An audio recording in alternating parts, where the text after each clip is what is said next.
Hi, be, samahan niyo naman ako ngayong araw kahit alam ko namang wala kayong pake. As you can see nga naman, be, makulim din dito sa amin. Ilang araw na nga ako bad trip kasi naligo pa naman na po ngayong araw. Nakikita niyo naman siguro. Bihis ako ng bihis. Linggo ko naligo. Wala na pala akong panty na masuot. Inas-forward ko na, be, kasi ayun ko naman makita niyo yung katangahan ko dyan.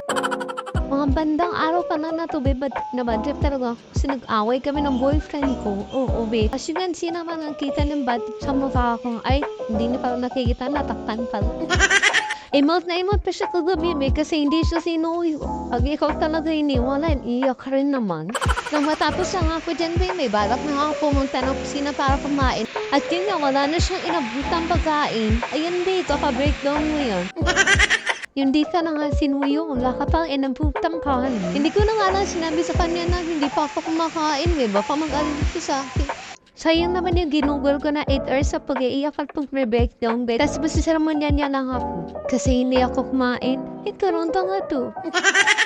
Sasain na nga pala muna ako, be, para makakain na ako. Mahambad na 2:00 na pala to ng hapon, be. Uy, hindi nyo kaya. Ang halian ni ate girl, pang merienda na. Di ko rin alam, be, kung anong decision ko sa buhay, be, kung kakausapin ko bang boyfriend ko o hindi. Kasi naman nanakas lang tuyo ko porket may lang net ako inaway-away ko ba naman, be. Para namang tanga to. Hindi mo alam na titiis na lang yan sa gandang stress ang ugali mo pala. Huy, wala tayo nun, be. Habang hinihintay ko maluto yung kanin, naglinis-linis mo na ako. Nang baka sa paglinis-linis ni Ate Carmanda na din ang konsensya niya malinisan. Maawa ka na sa boyfriend mo, be. Wala namang ginagawa sa'yo yun. Di ko na alam, be, kung saan nakambot ang pagiging maldita ko. Basta tikna na ako ng aaway. Habi ko na ata yun. Naisipan ko na rin pala magugas sa mga plato dyan, mga pe, kasi ang dami na. Ay, talaga naman, be, tatambak yan. Tanghali ka na gumising. Parang Disney princess dito, be. Pag nasapok ng tatay, kawawa. Kahit na 2:00 na ng hapon, pinilit ko pa rin kumain. Ay, oo naman, be. Isa naman sermon na tayo ng isa dyan. Nag-aano na pa naman yan pag nagpapagutom ako. Uy. Tayo lang naman, be. Kumain lang naman ako dyan. Inulam ko yung pagiging matuyo ko. At nakapag-decide na nga din ako dyan. Nakausapin ko na yung boyfriend ko.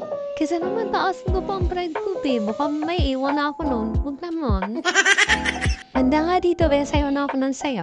Uy, kala mo talaga pala tuyuin kanina. Tama lang yung desisyon mo na nakipagbati ka na sa boyfriend mo, be. Kasi napakalataan ka lang talaga na may toyo ka. Char.